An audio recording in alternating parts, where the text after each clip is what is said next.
Welcome to the Go Big Redcast, the Husker Fan Sports Show.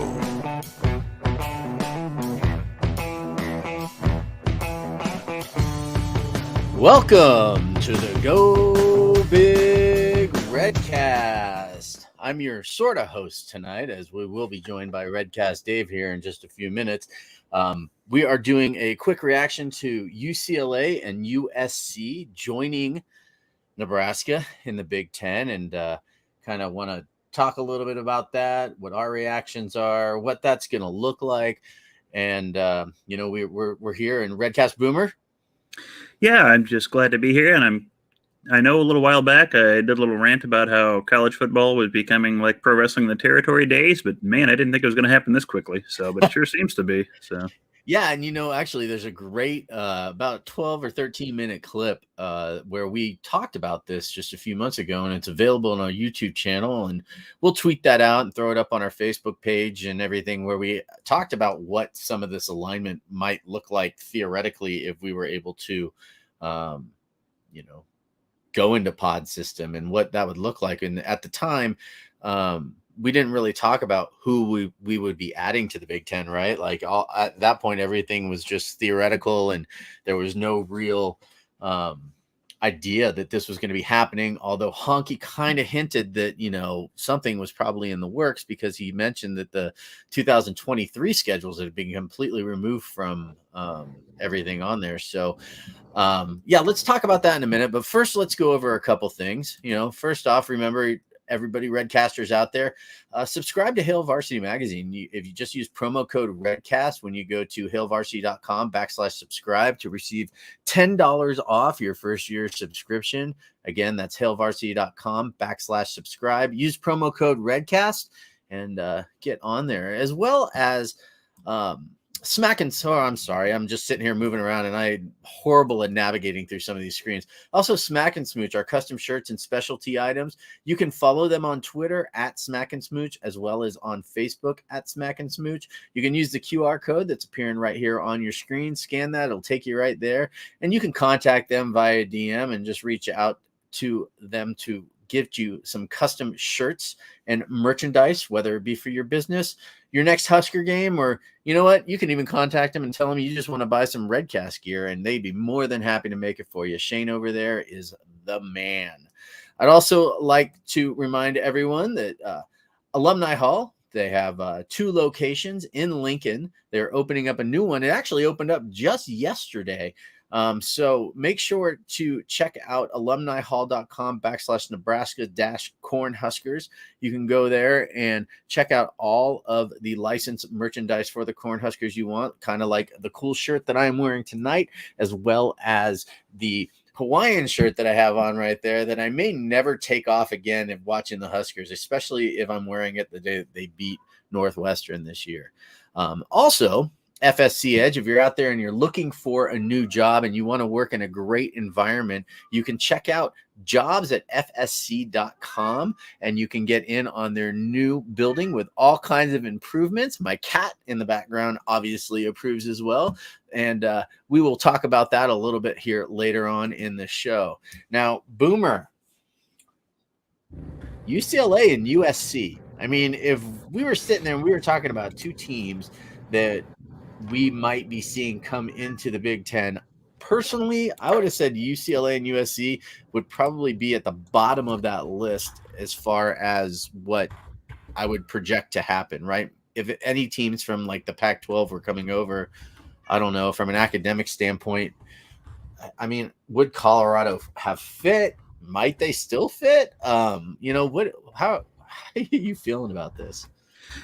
Yeah, it's kind of been the way a lot of Big Ten expansions have been. They just kind of come out of nowhere, out of the blue, and suddenly they're there. This is kind of the way Rutgers and Maryland joined the conference, just kind of nowhere, but clearly a much higher degree of an add-on. And if I would have guessed which teams from the Pac-12 we might have been able to pull over, I would not have picked USC and UCLA. Those seem to be like the heart of the Pac-12. I mean, when you think Pac-12, you think, USC and UCLA going back decades. Those are the teams that were that conference. I mean, Oregon's recently become kind of a big deal, and Washington's always something. But I mean, that basically dictated that league, and just to pull them out of there, that'd be akin to, like, I don't know, maybe Ohio State deciding they're going to join the SEC or something like that. I mean, that's just a huge change for those teams. Oklahoma and Texas leave the Big 12, sure, but that's not that old of a league. That doesn't have the longevity that the Pac-12 did, even in whatever various iterations it's gone through over the years. I remember the Pac-10, and gosh, when were they the Pac-8? I mean, how long that was even all that long ago. I know. And well, it's funny. We actually got a comment if you want to throw it up on the screen, Boomer, because I'm actually texting Dave the code so that we can get him on the show here, because he's having a hard time accessing it because StreamYard's asking him for that. But, it looks like Bill Harvett said, now we know the real reason why Lincoln Riley left OU, because he wanted to join the Big Ten. You know what? Maybe that's the case. I mean, these guys, obviously, this isn't just happening today. This is something that's been in discussion for a while. I assume it's why they pulled the schedules down past 2023. And it's kind of an interesting dynamic that's going to be happening. I'm just trying to figure out, come on, UCLA, bring that defense to the Big Ten, please. Because well, at least we get that Chip Kelly, Scott Frost rematch we've all been pining for. So there is that angle of it. Yeah. So good add, built-in fun right there. Yeah. I forgot Chip Kelly was the coach of UCLA. So I think he has too sometimes, but that's all right. So. Yeah. Well, and this is something too. HuskerNet said goodbye, #San Diego of the Big Ten. I guess because now, what are we going to do? Add San Diego? It's possible, but we're no longer that nice coastal warmest team on there that we normally have. Just kind of a shame, really. And we do have some Redcasters that are actually kind of excited because they're going to be able to travel to USC or UCLA or both of those games when we do go out there. Willie says that. I know that Preston Hillier, friend of the show, famous actor from the I can't remember if it was like diabetes medication or Propecia or something like that. He's a old fraternity brother or something along those lines of honkies, I think, and we had him on the show. And now I'm going to get to watch him on The Walking Dead. He lives in LA, so he's super excited because those are basically 2 home games for him. And I think that one of the great things about Husker fans is that we really are a national brand. It's not just kind of a regional thing like a lot of teams are, right? So I think that the draw for Huskers on the West Coast is going to be awesome, and especially with teams like UCLA that don't traditionally sell out all of their games. And USC basically has a stadium that's like half the size of LA. So, we're going to be filling those stadiums up, I think. So, yeah, I think that is one of the main reasons there's multiple reasons the Big Ten would consider this, but that is one that you have to think about, is that I would imagine the alumni base for most of the Big Ten. Hey, Dave, so glad you could join us. California for Nebraska. Thanks for having me, dude. Just talking about that as you logged on there, Dave. Perfect segue. So it's like we almost know what we're doing here. Am I on time? Yeah. Hey, man. Hold on, Dave. I can actually do my California accent because it's just kind of like, it's Dave, appropriate now. I am so happy that you are here with us on the show right now. All of this with like UCLA and USC coming to the show, it's just going to be rad, man. It's like we'll be able to like go to games. I'll break out the old longboard. I can show you how to get tubed. It's going to be sick, bro. Dude, I am so stoked for these games, man. It's sad because I really used to talk like that too. And I also used to smoke a lot more pot. So, yeah. There's that. So, you moved to Colorado to get away from that. So, yeah, but if any Huskers are looking for surfing lessons, I did surf a little bit when I was in high school. It was usually with a 3/4 inch wetsuit, and I was mostly dodging great whites. But other than that, it's easy peasy. It's like riding a bike. Right. So what happened today, guys? Just a few. Honky's on vacation. He got us some good pictures of the St. Louis Arch, so we're talking about that. We thought people wanted to hear about it. So yeah, absolutely. Yeah. But really, Dave, we kind of just before you jump on with your Californians for Nebraska shirt, it was like I said, it was excellent timing for that. We were just talking about how, one of the many reasons you'd bring these programs on is probably the large alumni bases for the Big Ten programs in cities like LA, Southern California in general, and then you could probably even expand that out to the Phoenix area. That's not a huge trip to get to LA from there, so you've got a good chance for a lot. I don't have the numbers in front of me, but I'm sure there's a pretty extensive Big Ten alumni base in that area. So Frank the Tank had those on his website when they had Frank the Tank Slant. He had this whole thing about Big Ten expansion and why the California schools made so much sense. So there's definitely a huge alumni base there. Same thing that was the case here actually in Denver. But yeah, when I lived out in LA, there are watch sites out there all over the place for not just Nebraska, but Ohio State, Penn State, Michigan, on down the line. So yeah, it's a huge thing, and it will change the stadiums. To Rob, I think I was just caught in on that where you're saying like, hey, that they're going to fill their stadiums up with that. No doubt about it. I mean, we see what we do at CU, right? Like we saw that. I have pictures. I have literal pictures. And we've been to the Rose Bowl. We've been to the Coliseum. So yeah. Yeah, well, and Dave, I was also referencing too. There's again a little plug, shameless plug, as we like to call it, of a 12-minute clip where we were talking about the possibility of going to pods. A 12-minute clip from us. Yeah. It's and it's great. I would like us to ramble again. I'm gonna post it, but no, Dave, you made some really good points. We were talking about kind of scheduling the way the NFL schedules, where you break it up into pods and then you play, your 3 teams from your pod every year and then play different divisions or whatever so that we can get to 8 or 9 games, or keep it at 9 games in the division, however we're going to do that.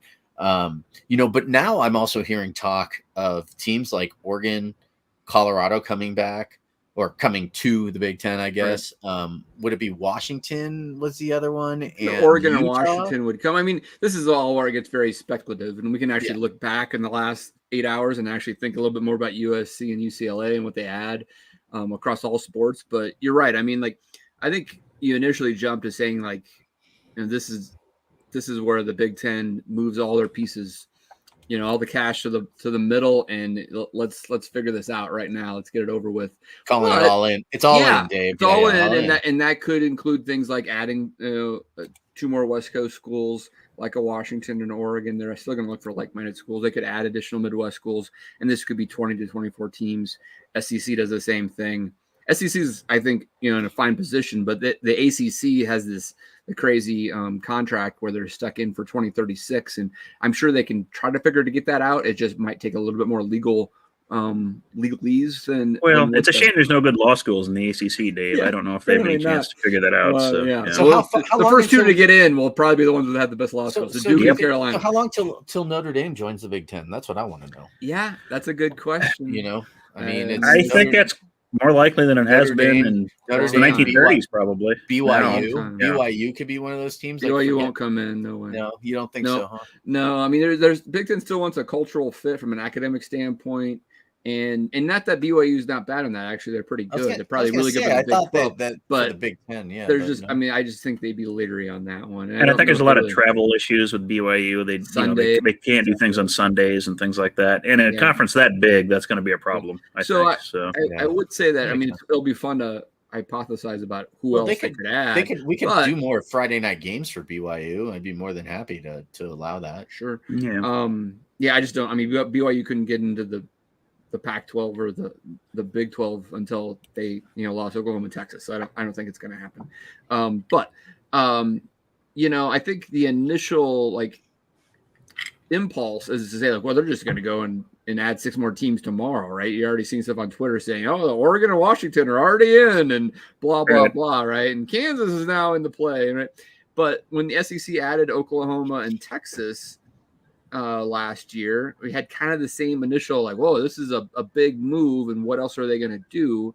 And then it didn't materialize. So I think it will happen. I want to be clear here. It may just take a little bit longer to have this all figured out, but maybe not, because I think the Big Ten's in a spot to make the moves they want.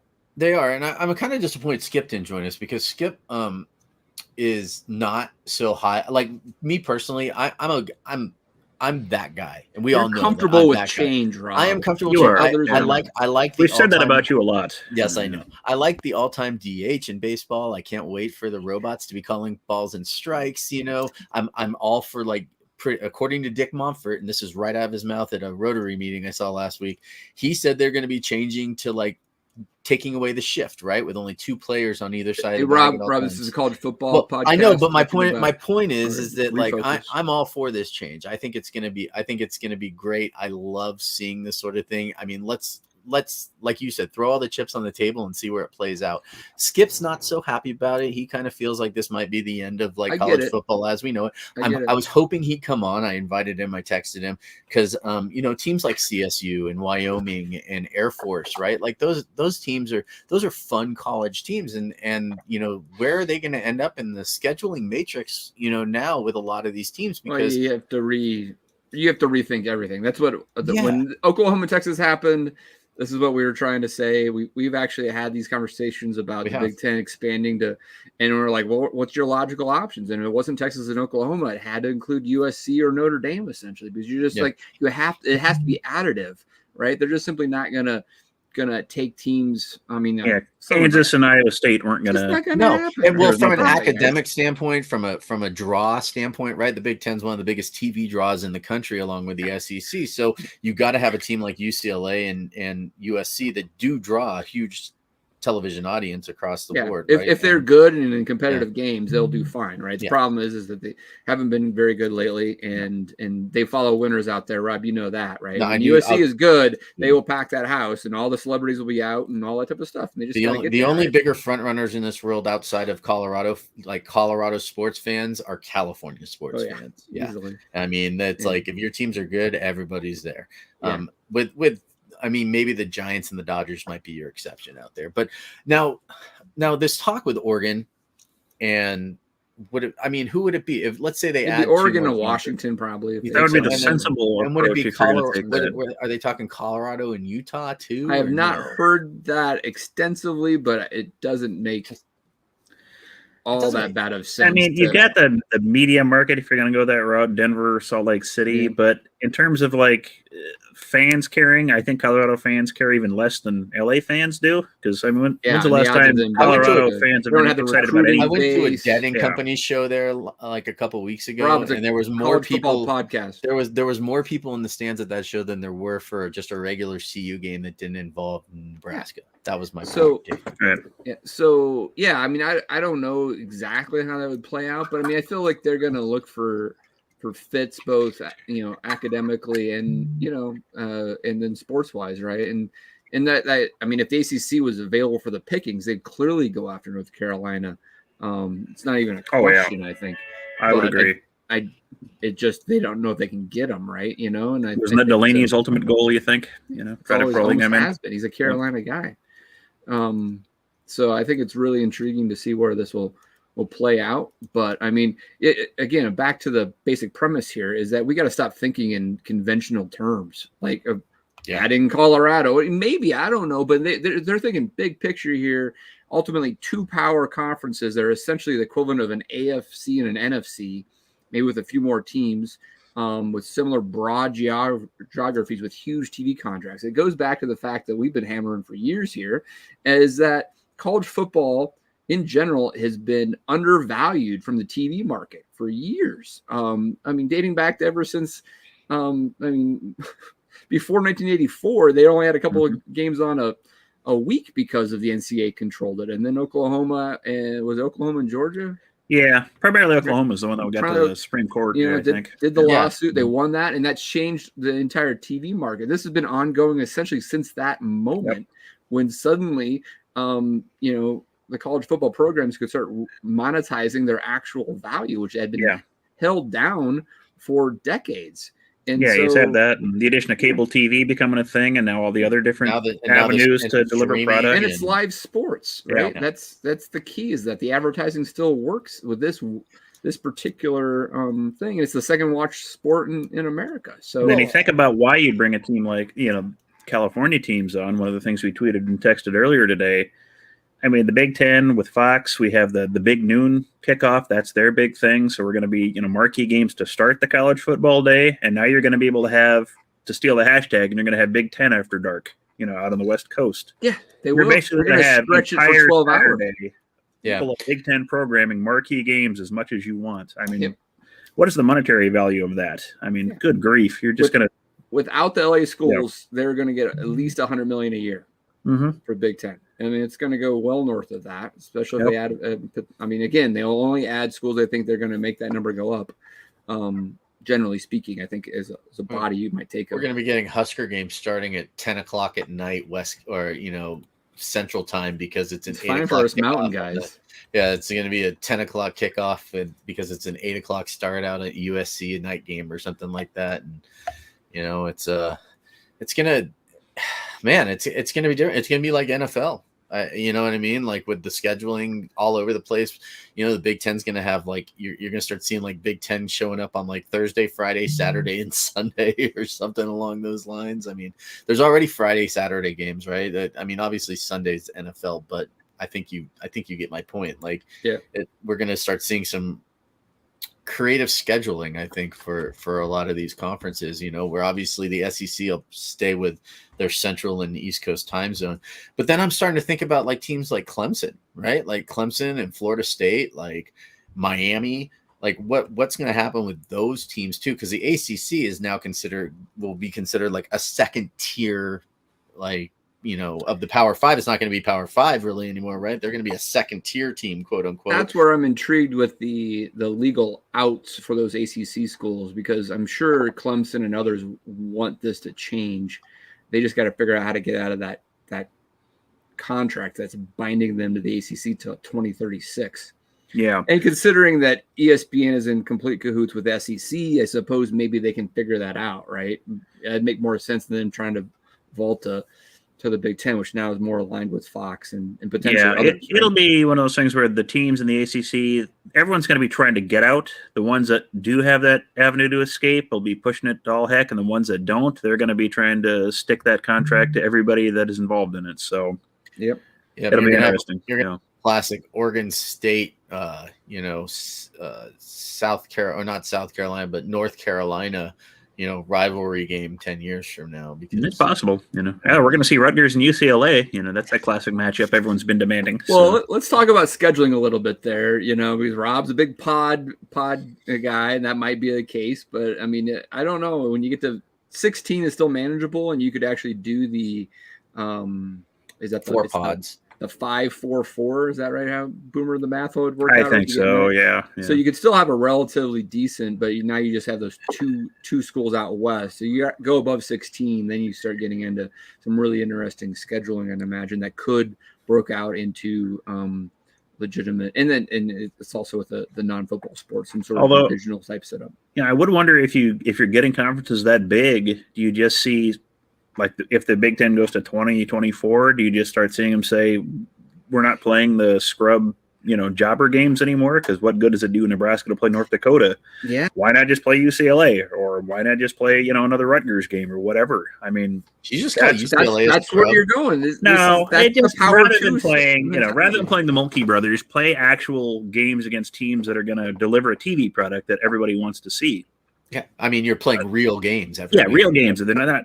You're not buying a scrimmage, is what you're doing. Exactly. Which in a way would be good for fans. They're going to be rolling in the money so much they don't need to pay some team. That would only up the value of the TV contract. Oh, absolutely. Yeah. And if you're doing it in step with the SEC, then you're not looking at yourself as a detriment, because you're still going to get as many teams in a playoff. Again, the playoff structure completely could change here. It's just crazy to think about. Oh yeah, that's going to be very different soon. Next go around, completely different. Again, this is division.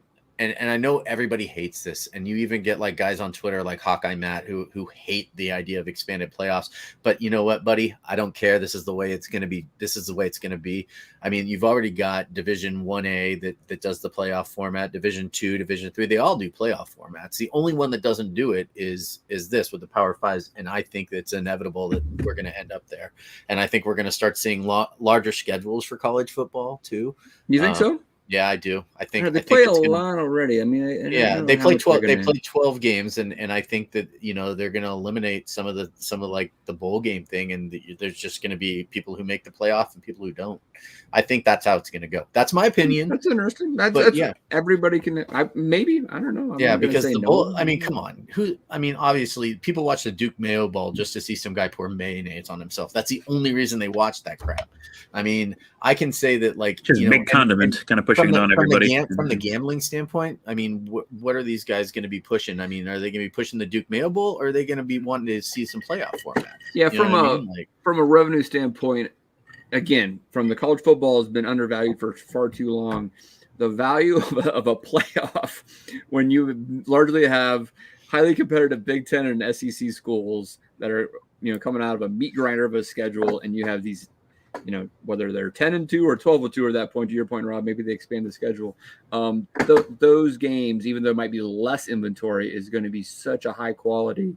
It will garner a huge amount of money. And you know what? Some of those teams that don't make the playoffs, sure, go ahead and play a bowl. I don't care if you got a 5-win record or whatever. You know what I mean? I would. I'll try to enter my inner honky here. Channel my inner honky, and say like, similar to the conversation about NIL and everything, we can have opinions just like Skip, and I think honky in some ways. Say like, I don't like this. This is not traditional college football, and there's parts of me that feel like that, but at the same time, I think that, again, for the last it's been trending here for 30 years practically. Yeah. That wagon is out the barn a long time ago. No, that shit sailed from the barn a while ago. Yeah. From an academic standpoint alone, if you start talking about like academics, right? Because the Big Ten's big on academics, right? So, like, why not Stanford and Cal? Right, they have a traditional rivalry that you got. Oh, the NorCal guy trying to angle for his teams. Well, I could see Stanford. I mean, just because they're Stanford and they do have an athletic success in about everything. I mean, they're not super high on football, but they're good at it a lot recently, and they're good at everything else. And there's Stanford. That would be a draw the Big Ten could play. It's another card they could play. Well, I know, but it would be something. Yeah. We let Rutgers in. Why not Cal? Rutgers brought us the New York market or something. Well, and Cal would bring us the LSD market or something. Well, fair. I'm looking at some of the other comments here. Husker Nut says Clemson, Florida State, Notre Dame have to be prime candidates now. Notre Dame, yes. I don't see Clemson and Florida State. If they're going anywhere, they're going to the SEC. They're probably going to SEC. I think so too. They make more sense for the SEC. Apart, Carolina and Miami could go with them, and maybe South Carolina or something like that. Or South Carolina's already in the SEC. I just forgot. I mean, football wise, it makes total sense. South Carolina, we don't. North Carolina too. I mean, maybe North Carolina, Virginia, Duke would probably be your ones that could make sense.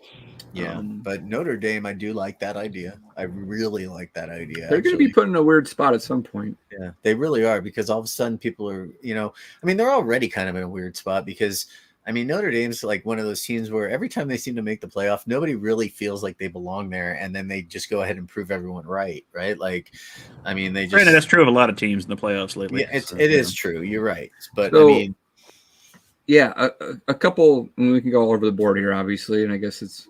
I listened to the podcast you guys did on Monday. That was a lot of fun, guys. It was a little 2 hours might have been a little bit aggressive, but hey, let's see if we can keep it shorter than that here tonight. But how about I don't know if I want to give Kevin Warren any credit, or was Jim Delaney doing this in the background, Boomer? But this was a great sneak attack, a classic Big Ten move where nothing happens, and then boom, a report is out, and 6 hours later, it's a done deal. What do you think about that? Ooh.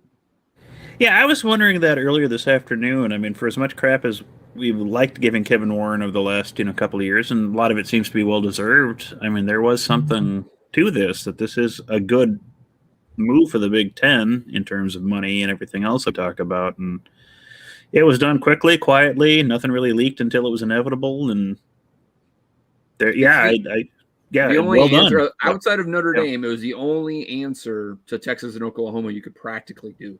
It's about the only sensible approach. Yeah, unless you grab like Oregon or Washington, maybe, but that would be it. But yeah, these are the last big names that are there, and not in the Big Ten and SEC at this point. Yeah, Dave, we had even on that clip that I was talking about that I found earlier, where I don't know if I already mentioned this, but we kind of we're talking about pods, but then we're just okay, we're not going to talk about the two possible teams that we could bring in, because who knows who that could be, and we don't want to speculate because the Pac-12 is not going to give up this or that. It was almost kind of like this.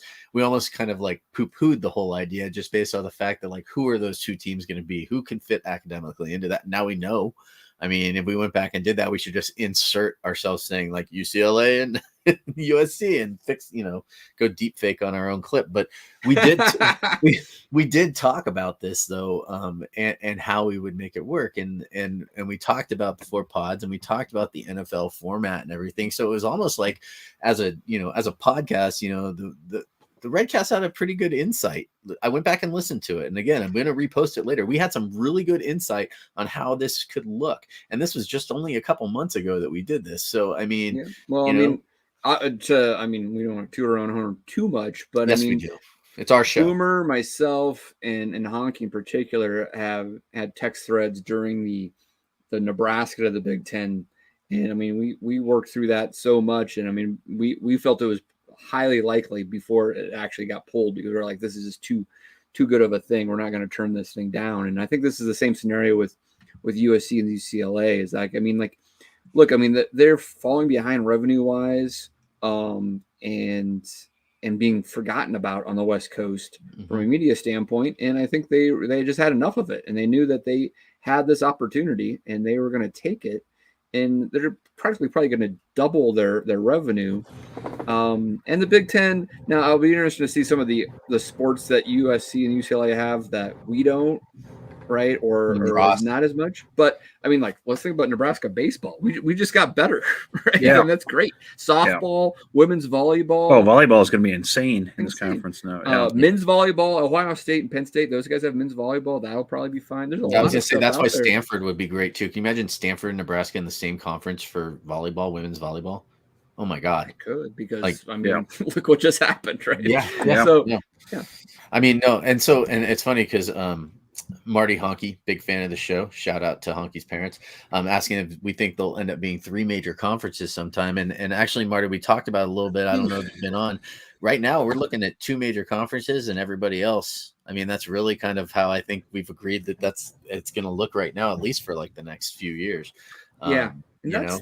That to me is the biggest question, is how this all shakes out for everyone else, because whoever gets into the SEC and Big Ten conglomerates, whatever those are, they're going to do just fine, right? I mean, it just reiterates that Nebraska did the right thing, even though it sucked on the field at times 10 years ago, because we're not worrying about this. And if you imagine you're in the Big 12 right now, you're like, if we'd have gone and joined the Big 12 like some people wanted to a couple of years ago, good Lord, But there is still valuable teams, programs, inventory, however you want to think of them out there, with the remnants of what the Pac-12 and the new Big 12 is, and the ACC. And it's just like some of these schools just aren't going to make it, but they still might want to play football and still put out a decent product. Are they going to try to compete in this larger, like a 12-team playoff? Are they still going to fight for access, or it truly breaks off and there's a clean break, and it just the Big Ten and SEC are going to play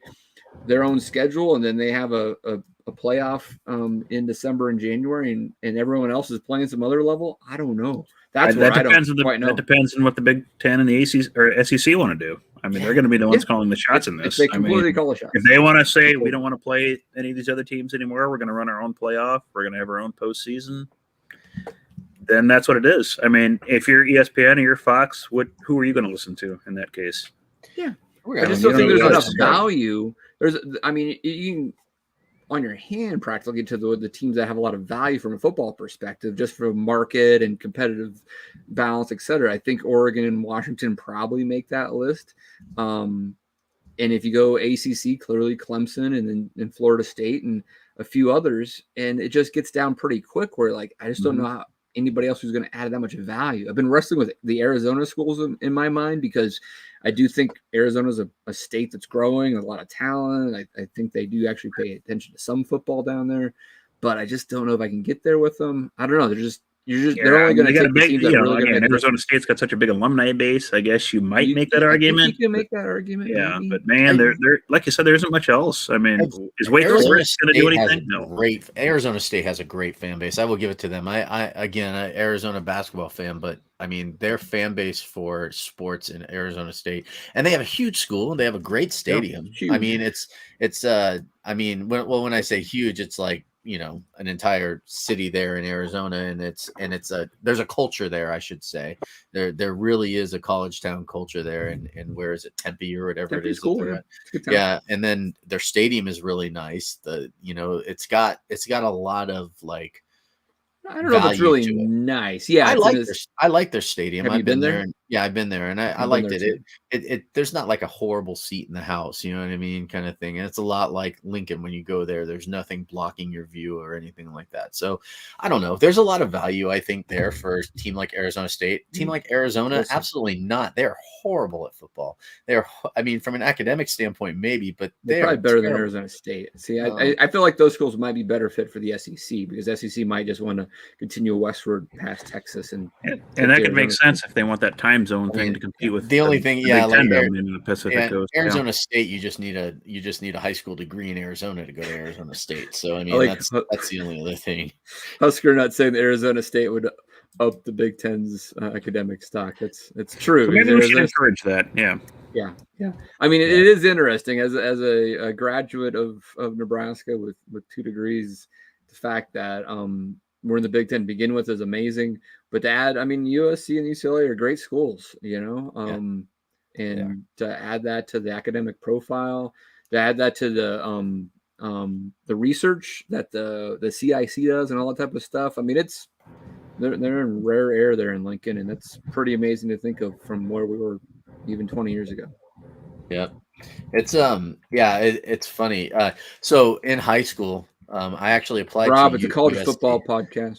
No, I applied to USC. I wanted to go to USC. They just didn't have a soccer team at the time. It was all club. But and you weren't good enough. I was definitely good enough. But the Division II team that I played with won a national championship. So anyway. But no, USC, it's a great campus. It's just unfortunately it's the middle of LA, so that's kind of it's on the west side. It's not really in the middle of LA, I wouldn't say. The west side's it's a beautiful Westwood is a beautiful campus. So yes, it is gorgeous. Great setting. Bringing out all the Hollywood elites to the Big Ten now, I suppose. So that'll be nice. Well, they've been here before. They came to Lincoln that one year in 2007 when we played USC. We won't talk how the game ended, but they were all here. Can we talk a little bit about that, Boomer? Let's talk about some history between USC and UCLA with Nebraska, since we are a Nebraska podcast. I suppose we should bring it up. And I know that I think you did a little bit of research there, so I'm going to let you take over here for a second. Well, our history with USC is not really that extensive. I guess if there's a positive to all the realignment palooza that we've been having lately, it's you have been seeing teams play teams that they just never had before, name powers matching up a lot more than they ever have. I mean, if you look at like our history with USC, we've only played each other 5 times in the entire history of college football, 2 noted powers. We've gotten the short end of the stick every time in that rivalry, so that has been a problem. So I guess if anything, has a chance. Well, not every time that we had the same size of stick in 19. And that's a significant note because of that tie, we did win the national championship. That is true that year. Yeah. I believe that was was that a tie with Texas tied that year? Yes, because they got the national championship before. Award that they used to award before the bowls, because they lost their bowl game that year. But then there was I can't remember which one it was that gave their title before that. And that was our first national championship, an early season tie. Unless you want to count the 1902 season, 1915, which we might as well, because in the modern era. Modern era. Let's go with that. So so there is that. UCLA we have more of a history with. I think fans are more familiar with UCLA games. That's kind of been a back and forth, fairly even series, 7-6 right now, and. The last matchup was the ever-exciting Foster Farms Bowl, where Riley somehow, for one game in his whole career here, decided to run the damn ball, and it worked remarkably well, and then decided never to do it again, which is why he's now in the USFL. But I remember watching that game at Coyotes here in Greeley, like sitting in there, and that was one of the times. Dave, weren't you at that game? And I think I was like texting with you during that game because I couldn't believe what was going on. The away game when we were at the Rose Bowl? The Foster Farms Bowl. The Foster Farms. No, I was at the Rose Bowl game when we went there and lost the game in the second half. We were up at halftime, but yeah, I was not at the Foster Farm. I just remember talking with you during that game, like texting with you, like, what are we doing here? We're running. Like I couldn't. Yeah, it was just like the oddest thing too, because I was trying to explain to my wife, who was my girlfriend at the time, like just what I don't understand what's going on. I really like this. Holy cow! Like this could be a great thing, and then we just never saw that ever again. And that is correct. Anyway,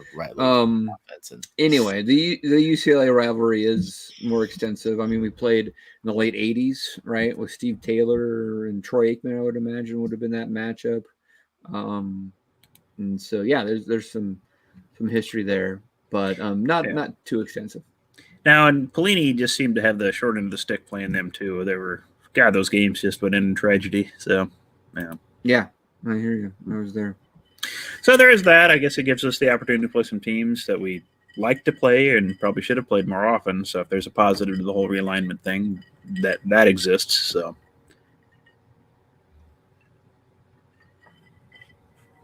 Yeah, I mean, it's cool. So I mean, sorry about that. I muted myself for a second. So I mean, it was a pleasure, Rob. Actually, yeah, we enjoyed it actually. So yeah. That's everybody. So do we have any other good questions coming out? Oh, we got questions, comments all over the place, I'm sure. So yeah, what do we got here? We're gonna ignore that one, but yeah. Oh. Yeah. There's lots of people excited about that. Marty Honky comes back again. Basically, what she's saying that basically we're going to get so big we won't be able to play any non-con games during the season. That's a possibility. That's a possibility, Marty. Yeah, that's correct. The way we're going, and then it is making college football so different, and yeah, it really is. I mean, it's changing the sport as we kind of knew it. And Dave, you weren't on yet, but I'd referenced in our opening comments the thread I threw together a while back about how this is kind of like when the territory days of pro wrestling were ending, and it was WWE and then WCW snapping everything up. And it was totally changing that entertainment venue that people used to know, and that's kind of what we're seeing now. I mean, it's going to end up being two big powers just snapping up everything of value, and everything else just kind of withers and dies. Kind of seems to be the way it is. For better or worse. Yeah, for better or worse. I mean, I like the territory days. I wish we could go back to that, but I'm not in charge, and I can't make that happen. So we have to make do with what we have, and this is kind of where it's going. So, I mean, this also aligns somewhat with some of the interviews we had earlier this year on NIL, and speaking about how it feels like something like NIL could go in-house in the next 3 or 4 years. Well, I mean, if you end up having two power conferences that set their own rules entirely, paying your players in different manners are now suddenly it's on the table. Right, and so it's a very different landscape. Yeah, it's interesting for sure. Do we have anything else that we want to cover on this? I know this is kind of an impromptu show. We can wrap up. It's all right. We don't need to. Yeah. So I mean, so Dave, since I'm tonight's host, I'm gonna let you give us the first parting shot here. Well, I never do parting shots, but I did see Willie there talk about 9 a.m. wake-up calls to watch Nebraska at a sports bar out in California or in West Coast time zone. And I'm familiar with that. It's an awfully early start. It's 10 o'clock here in the mountain time, which is a little bit more manageable, but there is an element of that. I would just counter to say that I think I'm looking forward to some Big Ten after dark as well, right? Because you're going to be maybe have some early starts, but you might actually have some more later starts because of the opportunity to play out in the West Coast. So Dave, those were some of my favorite games over at the Giggle and Grizzly here in Denver. Where the 10 a.m. starts out here. They were. Remember, I would show up with like a whole bunch of breakfast burritos that I would throw together, and I'd ride my bike down there and meet you and Katie, and I'd have the table reserved, and we'd have the best seat in the house. And if there was a Michigan State game on, they were on the other side of the bar playing. And we'd walk around Denver and go like meet fans from other teams, especially after they beat us. So, so Boomer. Well, I don't have anything super snarky surprisingly with a sudden show like this, but yeah, this is definitely interesting times we're living in, and I don't expect this to be it. So we might be, who knows, in another couple of weeks. Could be tomorrow. We might be doing another rapid reaction show when we're inviting Notre Dame and UConn into the conference or something. Who the hell knows at this point? But Yeah, some of this stuff's out of our hands, people. So just take it for what it is and enjoy what you can, and know that Nebraska's in a good spot. Yeah, that's the big takeaway in this. We are in a good spot for this. We could have been outside looking in really dire straits because there are some schools that are really going to be left out in all this, and I'm glad we're not one of those. We're about as positioned as well as we could be, given what we have. We're in the right conference. We're going to be making a crap ton of money. We've got fans to make the NIL work, so we're in about as good a position as you could be, given what our record's been in the last decade or so. So yeah, for that. And I'd like to think, we've got quite a bit of people that have been listening in on us tonight. And I'd like to thank everyone. This was kind of a last second thing that I threw out there. I was out there with my son on the new golf course out here in Greeley that just opened up a couple weeks ago. And I was like, we need to do a rapid reaction to this. And I asked Honky if he wanted to come on. He said, it's all you, brother. So I do appreciate, Boomer, Dave, you guys kind of jumping on here with me last minute and, doing this because I think it's important.